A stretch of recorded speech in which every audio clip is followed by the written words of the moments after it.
The tag came down. The Chiefs made a decision. Is it the right one today? I'm Locked On Chiefs. From the land of the free and the home of the Chiefs, this is the Locked On Chiefs podcast. Welcome back, friends and neighbors. We're brought to you today by FanDuel. Make every moment more, because right now new customers are getting $150 back on bonus bets. When you win a $5 bet, that's just $150 for nothing. If your bet wins, go check it out at FanDuel.com/lockedon to get started today. We have a lot to go over today because the tags came down. The Chiefs are going to need some backup plans. What are they going to be? That's coming later in the show. Where does it stand with Chirs Jones? Because that's the biggest domino to fall.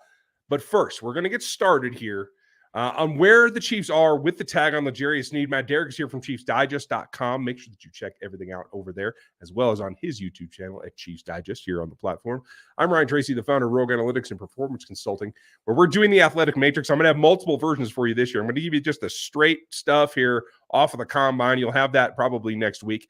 And then as the pro days come through, we'll update and we'll give you our actual final version of the athletic matrix along with our draft guide. I've got about 65 prospects graded already off of film. Dan's doing the same. We have it all for you at NFL33.com and RogueAPC.com. And then all of our film breakdowns are at RGR Football. So make sure you like, sub, and hit the bell here on YouTube. Make sure you subscribe on Spotify and Apple and any of the audio platforms, because we're free every day, everywhere, all the time. And that's a lot to say, Matt, because there was a lot that was not free today. A lot of dollars were spent today because the tag came down and it was a little more active than I actually expected. The Chiefs were in on it early because they've been doing this, hey, look at me, we're going to tag you, L'Jarius. Where does that stand for them in terms of the other prospects that did not hit the market? Yeah, I mean, for the prospects that did not hit the market, there's one that's in particular that's going to be important to the Chiefs, and that's Baltimore tagging Justin Madubuike, because that's the one with Chirs Jones, being available now. That's just one more guy who's not on the market, and that's supply and demand. It's going to drive Chris's value up. The Chiefs could have, done a little bit of a leverage thing had the Ravens not, tagged Madubuike. They could have said, hey, Chris, if you don't sign with us, we'll go sign a guy who's younger and just as productive in the pass rush. Maybe a different player, but, somebody who's also really, really good. I mean, I'd still say Chirs Jones is a better player, but Madubuike is younger and got more football in front of him. So 6 of one, half dozen of another to a large degree, but him not being available means that's just going to make it a little bit more scarce for the availability of a guy like Jones. So if Chris makes it to free agency, I mean, if he makes it to Sunday night at midnight when that negotiation window opens and everybody starts talking, that's what the Chiefs can't have. I mean, that's what they want to avoid. So the goal right now and, the deadline, I mean, if you want to have one, I mean, you need to feel like if Chris is done by Friday, the Chiefs are going to be in good shape. If it goes into Saturday and Sunday, that's when I think you're probably going to get nervous. And if it's not done by Sunday night and it goes into Monday, and that's at that point that everybody can now legally make an offer to Chirs Jones, that's when I think it could fall apart. I mean, it just takes one team to make an outstanding offer, and Chris doesn't come back. So with Chris, from that standpoint and his availability, I mean, I think that's what's most impacted today. There's only one other corner, Jalen Johnson from Chicago, that was tagged, along with L'Jarius Sneed. And I think it's a little bit troubling with L'Jarius' situation, because you're right. I mean, the Chiefs basically in name tagged him a week ago to kind of signal L'Jarius Sneed's on the market. I mean, making the official tag kicks the can down the curb. They don't have to have anything done today or tomorrow with L'Jarius. I mean, don't even have to have anything done by March 13th. I mean, in theory, you could go all the way to the draft and still feel like that you're, able to get premium value for L'Jarius if you make a trade or if you keep him. But it has cast the die now. I mean, you're now you've crossed one line with L'Jarius. You're in a spot with Chris right now where he becomes the top priority. Get that situation addressed, because at this point you don't have any control over Chirs Jones. I mean, the only thing you can control is whether or not you get him signed. Once Monday hits, then all bets are off. And I want to talk about each of those scenarios. We'll do that coming in the next segment. And in the meantime, it allows you to kind of just let L'Jarius continue to read the market. He's under contract at this point, one way or the other. They would have to rescind the tag before he signs it in order to get out of that, or arrange some kind of trade deal. And it's interesting that you bring up Jalen Johnson, because that's where I was going with this. Is there's only one other corner that gets tagged. That means that services are out there to be gained. You could even, in a concept, trade L'Jarius, get whatever draft pick compensation you can get while you're working on Chirs Jones, and still feel like there's enough in the free agent class that you don't have to go just to the draft to try to gain back some of that experience and prowess that you would lose in letting L'Jarius go. Is that something that you think is probably the preference or the possibility, or is the current market temperature more like L'Jarius is going to be on this team on the tag?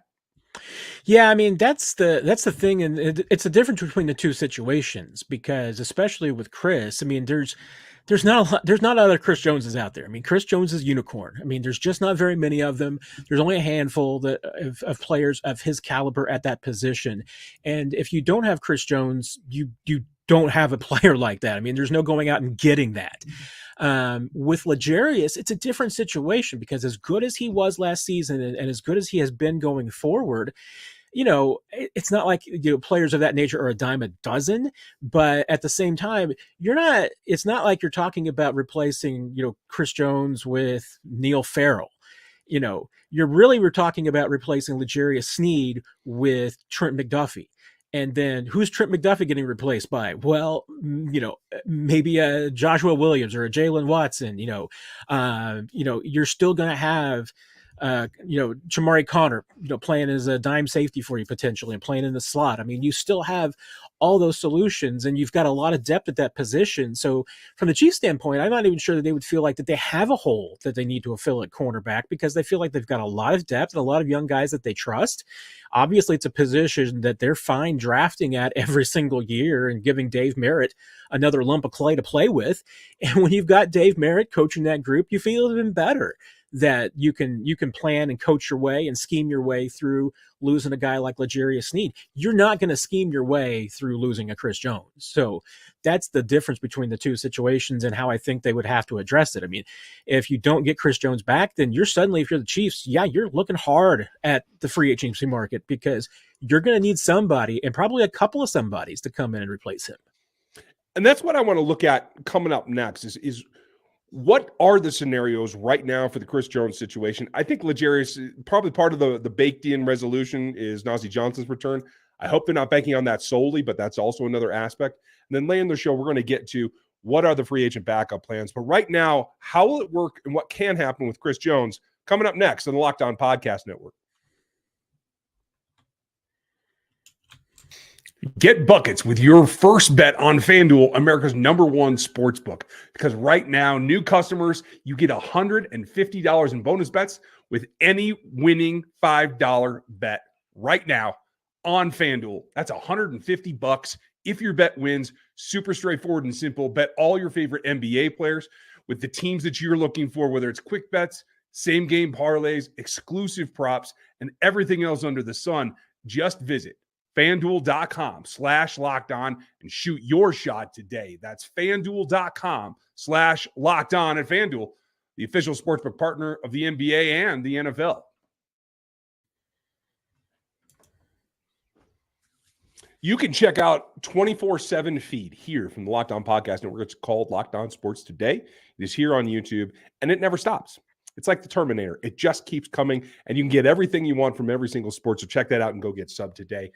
Matt, as you laid out, there are a couple of scenarios here for Chirs Jones, and I want to break this down even deeper, because this is what I was talking about last week when I said that, hey, if you do this, if you make this decision, you go L'Jarius on the tag, it puts the clock into overdrive for Chirs Jones, because he's just out there waiting in the wind. We're going to talk about, if he were to sign away, what some of the free agent possibilities are coming up in the next segment. But right now, as we focus on how this could happen with Chirs Jones, I think the easiest and best thing, option number one, is that they're super close, and and they're at a distance now that they feel they can make the compromise, like you said, well before the deadline for legal tampering on the 11th. So Friday night, Saturday morning, you get that done. You write it up however you structure it, and you get what you need, and you get Chirs under contract. You turn your attention back to L'Jarius. That's the best case scenario, right? Yeah, it really is. I mean, and there's a couple of things. I mean, obviously, that are we're working against the Chiefs in this situation. And with both players, I mean, they would be older players for their position to try and tag and trade at this point in their careers. I mean, even though we're talking about Chirs Jones being a unicorn, had the Chiefs tagged him, it's not like you're probably going to be able to get a huge haul like you did with Tyreek Hill, because Tyreek was a much younger player with more years in his prime left. I mean, for a defensive tackle like Chirs Jones, he's entering his age 30 season. There'll be a lot of people who argue that he's past his prime and that even though he can still be good, he's not going to be the Chirs of old. And L'Jarius, came into the league late. He's a late bloomer. He's already 27. A lot of corners, that hit the market after their rookie contracts are over are 24, 25. So, him being 2 or 3 years older is also working against you. And that works against you when it comes to compensation too. I mean, the Chiefs got a really good deal for Marcus Peters. Well, Marcus Peters was a lot younger when they dealt him and still had team control. So you factor all of those things in because it's the same thing that when the Chiefs have made some moves, and acquired players that then you have to give a big contract to. You're not real excited about having to give them a first-round pick and a bunch of draft pick compensation and then write a big check. I mean, the Chiefs were able to do that with Tyreek because, I mean, he's a certain type of player. And Chirs, I mean, this is what you could have been talking about this if after Chris's rookie contract you tried to trade him, but not at this point. I mean, it's a different deal. So, I mean, that's why, you tag L'Jarius because, he has more trade value and there's more upside to being able to tag him. The other thing, like you alluded to, the other reason you're tagging L'Jarius over Chirs is that the Chiefs felt that they were in a better position with Chirs and in a better position to be able to reach a deal. Does that guarantee it's going to get done? No. I mean, and maybe Chirs, we'll see what happens if a deal doesn't get done by this weekend and he's able to reach that negotiation window. And the same thing applies to L'Jarius too, because either the offers that come in and potential offers that come in are going to either be better than you expect or worse than you expect. And I mean, the best case scenario for the Chiefs would be that, I mean, obviously you want both of them to be lower than they expect. If L'Jarius can't find a better deal out there somewhere, then the chances of him returning to Kansas City get better. Same thing's true with Chirs, but that's why there is, to me, a lot of pressure on the team to get Chirs done in the next few days because you just don't want him hitting the true open market. Right now there's a lot of rumors that can be popping around. And if you're Chirs and his agents, just technically, I'm sure that there's even some around the rule offers that can sometimes make their way through. And you can find out a little bit about what teams might be thinking and what their strategy might be. You just can't get an offer sheet on paper until Monday. But that's the case. If you're Chiefs, you don't want it to get there. And now, is that going to take 28, 29, 30, 32 million for Chirs annually to get it done? I mean, eventually Chirs is going to have to pick the number he's happy with. And if he truly wants to win and he truly wants to, doesn't want the most money possible, then you would think Kansas City is where he's going to stay and he's still going to make a lot of money. If he wants the most money possible, it won't be in Kansas City. And that's where we come into scenarios 2 and 3. And I put them together because scenario 2 is you don't get it done and he gets to free agency and he can go out and look. Maybe he gets competing offers. Maybe he doesn't. They obviously have had enough communication that he and his team understand where the Chiefs are. And so it is a direct apples to apples coordination. If you don't get a better offer, like you said, you're right back to taking the best one that keeps you at home anyway. But right after that, like you said, it takes one team. It could be a very slight difference to getting Chirs an offer outside of Kansas City that's better. And should he take that, the Chiefs are looking at departing with probably the best defensive tackle in football right now. And certainly you can make that estimation. He could be right up there next season. And all you would get in return is a bottom of the 3rd round compensation pick. Is that correct? That would be the best. I mean, and that's, not, precluding the fact that the Chiefs might sign some other free agents that could cancel Chirs out and everything, but that would be your best case scenario. Yeah. It's not a rosy picture. So how do you fix that, folks? Well, what you do is you make contingency plans. What are they for the Kansas City Chiefs? And if you had to get to that point, what do you do in free agency to compensate for this? Well, I have a couple of ideas for you. One of them got taken off the board in Matabike, as Matt already mentioned. But we're going to tell you how and what coming up next here on the Locked On Podcast Network. Passion, drive, patience. It brings the trophy home, just like the Chiefs have. And it can also affect your main vehicle, your ride or die. eBay Motors has everything that you need to maintain that vehicle, give it its peak performance, as well as over-the-top superchargers, roof racks, exhaust kits, LED lights, everything to make it speedy, powerful, and stylish, all at eBay Motors, because they have you covered. Over 122 million parts for your or die, and you'll always find exactly what you're looking for, because eBay has a guaranteed fit. Your part will fit your ride every single time, or your money back. Because with eBay Motors, you're not burning cash. You're burning rubber. At least you're trying to. With all the parts that you need and the pieces that you want, it's easy to turn your car into an MVP and bring home that win. Keep your ride or die alive at ebaymotors.com. Eligible items only. Exclusions do apply. Guaranteed fit is available for U.S. customers only. The Locked On Sports Today feed is the one. All the breaking news. You can also get our information at 816-357-8781. That's where you locos and everydayers, and we appreciate you guys more than you know, can get all the information on the text line when something does break. Now, we knew the L'Jarius tag was coming, so don't look for anything specific on that today. But the next step could be a little bit more critical and a lot more inflammatory. And that comes to the backup scenarios, Matt. Option one, in my mind, has already been taken off the table because the Ravens did use the tag on Matabike, a guy that would have been a direct plug-and-play replacement that you could project would be there. Okay, fine. Well done, Ravens. Smart move. It falls to me the next player on the board is a bit of a surprise. I thought Matabike wouldn't get the tag in looking at the overall roster in Baltimore. And I thought looking at the Miami roster, I thought Christian Wilkins would get the tag. So clearly, we're not out of options because he's out there, but how do you see him as a backup plan to Chirs Jones should he find work elsewhere? Well, and you also, you say that and you touch on another reason why that it's L'Jarius Sneed getting tagged rather than Chirs Jones. The Chiefs could afford L'Jarius Sneed's tag, whereas if they had tagged Chirs, they would have had to either restructure Mahomes or make a whole bunch of other moves to get Chirs under the franchise tag. Is that $32.2 million it would have cost them for him?